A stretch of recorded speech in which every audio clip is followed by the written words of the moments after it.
Okay, so this problem is problem 42, and it comes from chapter 2's problems and exercises section. And it reads, calculate the displacement and velocity at times of A, 0.5 seconds, B, 1 second, C, 1.5 seconds, D, 2 seconds, and E, 2.5 seconds for a rock thrown straight down with an initial velocity of 14 meters a second from the Verrazano Narrows Bridge in New York City. I don't know if I said that right. The roadway of this bridge is 70 meters above the water. Okay, so I guess let's just draw a little picture first, just describing what's going on. So we're told that there's some rock being thrown straight down from this bridge, and we'll be just like really crude with our drawing. So here's the water. And so this height of this bridge is said to be 70 meters in height. And so we'll just put that as h for height. We'll write it out. Why not? So we have this height, and it says that this ball is thrown down with an initial velocity of 14.0 meters per second. So one thing that we should consider here is like the frame of reference as to what we are claiming is to be positive and negative, because they just claim it's 14.0 meters a second. And it's saying that the ball is being thrown straight down. So we can claim that on if this is our y-axis here, if this is our y-axis, we'll just consider the vertical since we're only considering about one dimension. So if this is our y-axis, we'll say that anything headed downwards is going to be negative because we're claiming that this starting point of our cliff is going to be y naught, which is equal to 0. So we're saying that this part of the cliff here is y naught is equal to 0. And so I'll write it over here as well. Y naught is equal to 0 meters. And so this drop is going to be 70 meters from this point. So we have that. So we can go ahead and maybe do a little negative 14.0 meters per second just to let us know that, yeah, it's going to go downwards. It's fine. Just remember that this isn't a defined sign. This is just an equal sign with a negative tied to it. So we have that. The next thing that we have given to us is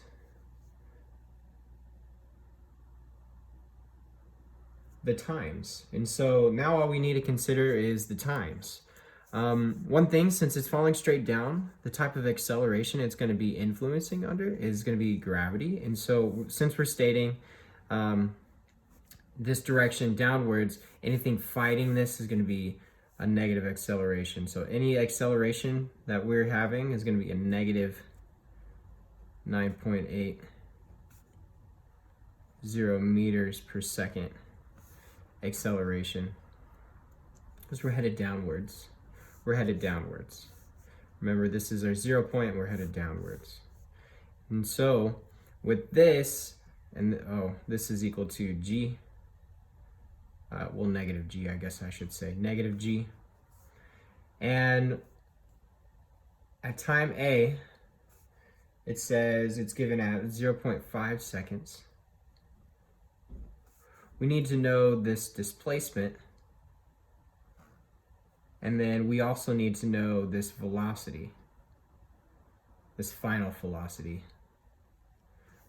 So this displacement, maybe not this displacement is what we're worried about, but maybe really this final position, because it does say displacement, but since we're starting from zero,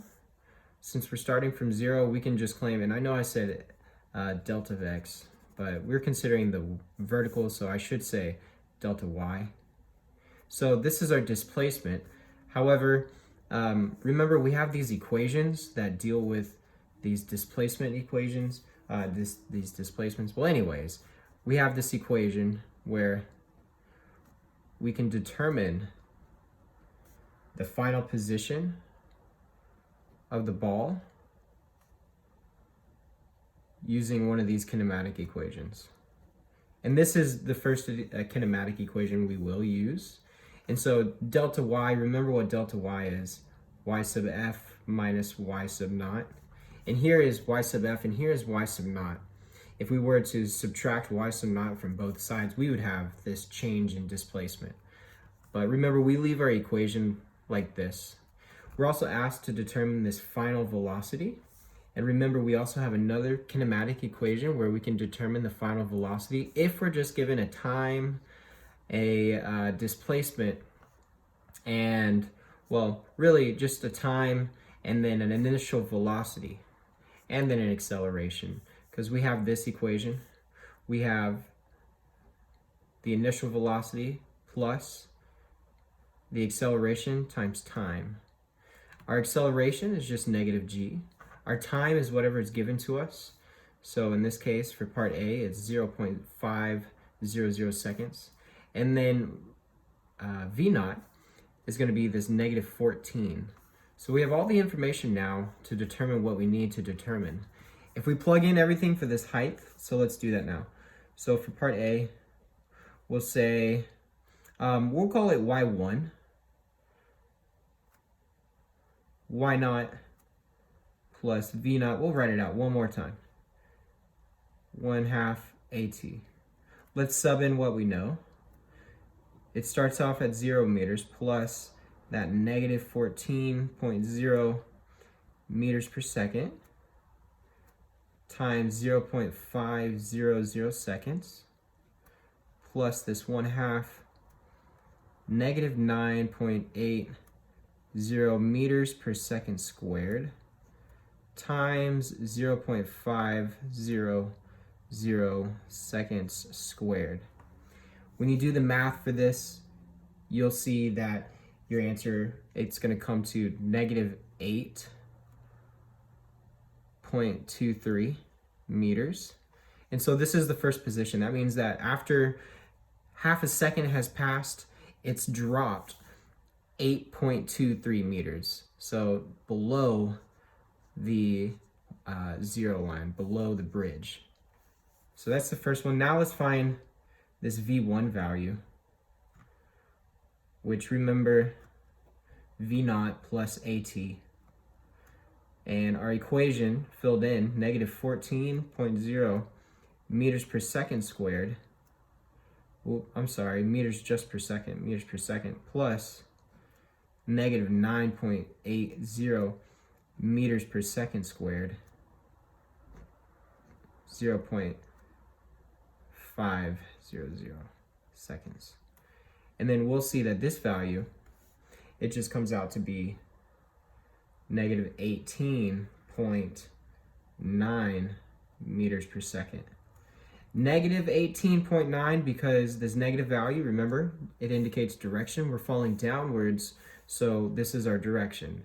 Negative is our direction, and our magnitude is this 18.9 meters per second.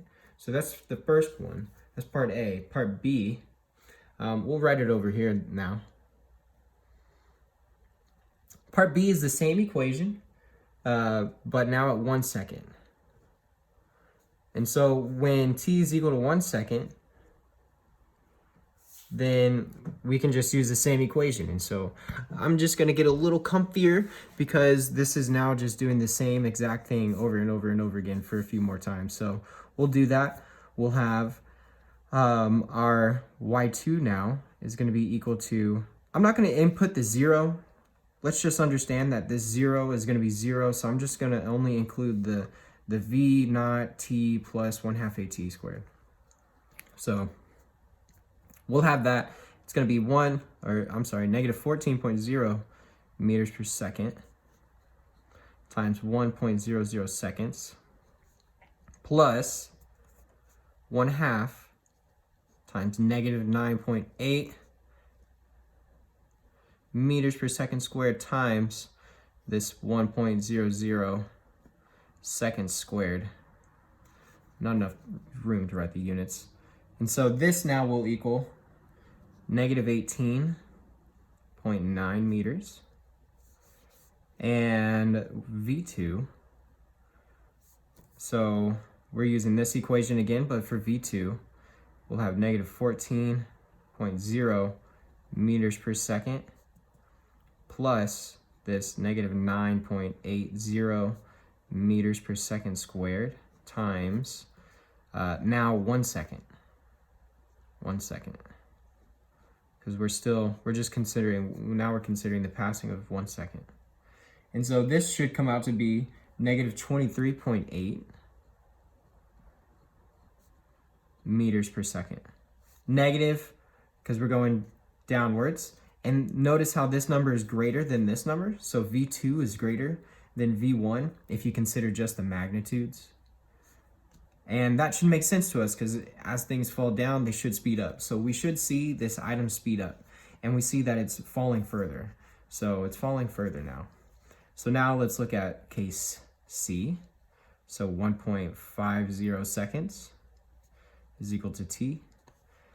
Y3 is equal to negative 14.0 meters per second times 1.00 seconds plus 1/2 times negative 9.80 meters a second squared times 1.50 seconds squared. This here will give us negative 32.0 meters.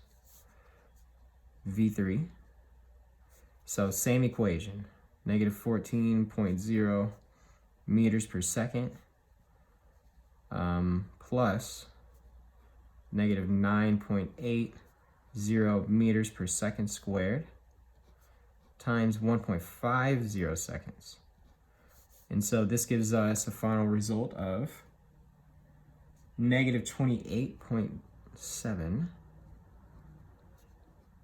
meters per second. All right, almost done. Part D, we're gonna have t is equal to 2 seconds. And so plugging it back into our equation. So this will be y4 actually. Y4 is equal to negative 14.0 meters a second times now 2 seconds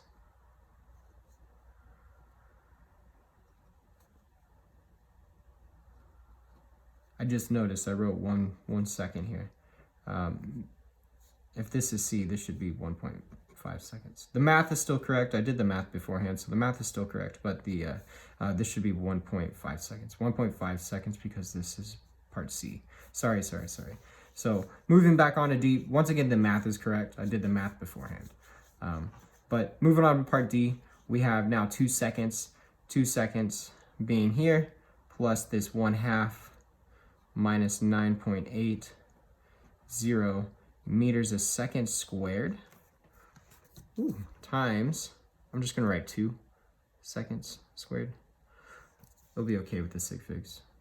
And our final answer for this comes to be negative 47.6 meters. Okay, and then we have one more for this part. V4, negative 14.0 meters a second plus negative 9.80 meters per second squared times 2 seconds. So this will equal negative 33.6 meters per second.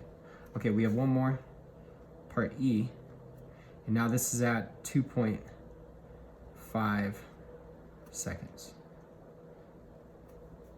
So, same equation, now y5 is equal to negative 14.0 meters per second times 2.5, I'm just gonna write 2.5 seconds, plus 1/2 times negative 9.80 meters per second squared times 2.5 squared seconds. Okay, and then this gives us a final length of negative 65.6 meters. And then the final speed at this height is going to be, the negative 14.0 meters a second plus this negative 9.80 meters a second times 2.5 seconds. And so this gives us a final result of negative 38.5 meters per second. So, a lot of parts to this, a lot of the same things though. All we needed to do was determine the displacement, rather this final velocity, this final height for each time, and then a final velocity for each time. We did that. For the first one, we have, for part A, we have y1 is negative 8.23, v1 is negative 18.9, so we have meters and meters per second. Part B, we have y2 is negative 18.9 meters. And then v2 is negative 23.8 meters per second. Y3, negative 32 meters. And then V3, negative 28.7 meters. Then we have Y4, negative 47.6 meters. V4, negative 33.6 meters. And then jump on down to here, part E, Y5, negative 65.6 meters. And then V5, negative 38.5 meters a second. So we found that as the ball decreases, as the ball falls downwards, the speed increases and so does the distance. So, which makes sense, it makes sense. And the direction is negative just because we based it on going downwards, and this is our zero. This is our zero position where y naught is equal to 0. So these are the answers for this one part. And that's it. This is a long part, long problem.